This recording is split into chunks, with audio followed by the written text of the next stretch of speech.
My name's Sophia and I'm the founder of Nasty Gal.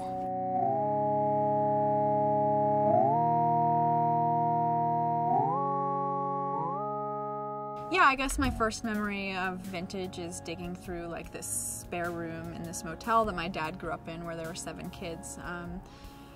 So it was in West Sacramento and they all worked at the motel and cleaned the bathrooms, and I just remember like awesome like coin collections and like an old Ouija board and like weird old t-shirts, and just, I don't know, finding that stuff like really fascinating, and I've held on to a lot of it.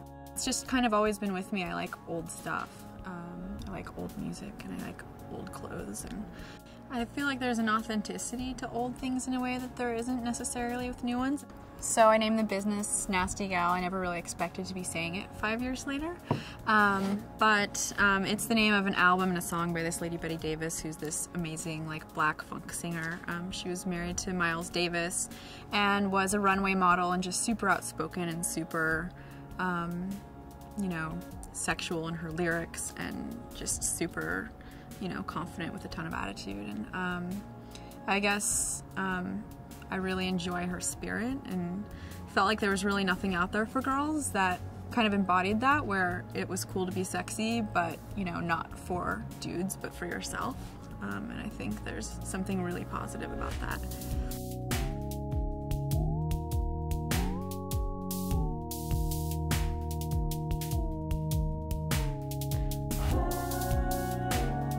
I think the fact that like I take risks on, you know, weird pieces and things that maybe only a girl in another country like might be ballsy enough to wear is another reason why Nasty Gal has this kind of international appeal. It was like really less about starting a business and more just about like surviving and not working for anybody else, which I never really enjoyed doing. I was always really good at getting jobs, but never super great at keeping them or caring about them. So it was kind of like my way to do my thing alone, and, you know, I was able to use my eye and like be creative with photography and with styling and, you know, with the curation of the products, and it just kind of all spiraled into this like, you know, what became a brand.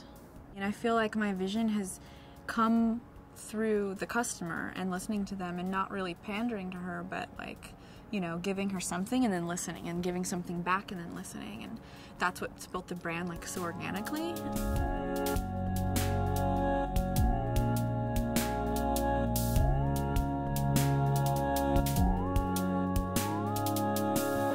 If I wasn't doing Nasty Gal, I would be taking pictures. So that's like what I did and what I wanted to do, and I was like all ready to go into art school, and it was just super expensive, so I didn't.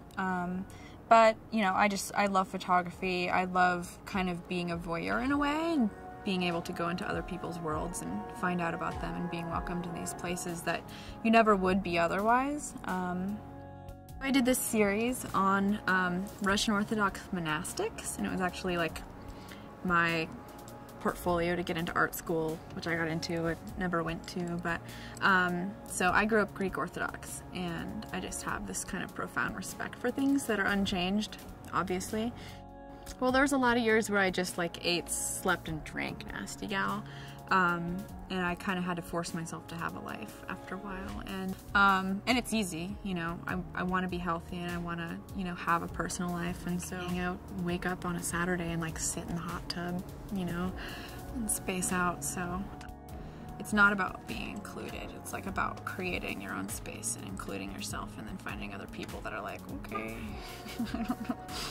I mean, like, I never fit in. Like, I gave my parents hell, and, you know, kind of rejected everything for a long time, and tried to, you know, moved around a lot and tried to find the place where I would find my tribe, and I never really did. And I've been able to do things on my terms this whole time without, you know, feeling like I'm doing it for anyone else, or I'm, you know, doing it the way someone else would do it. And I mean, like, a lot of people have given me advice, but I think I've trusted my gut along the way. And I mean, I take things with a grain of salt. I kind of soak things up in a way, but allow them to marinate and warp them and make them my own. But I think a certain type of personality can learn from just going out there and doing things. And I think, you know, if you have hope, the world will respond. I think the quality, personally, that I value the most is like being weird. So I never really want to stop being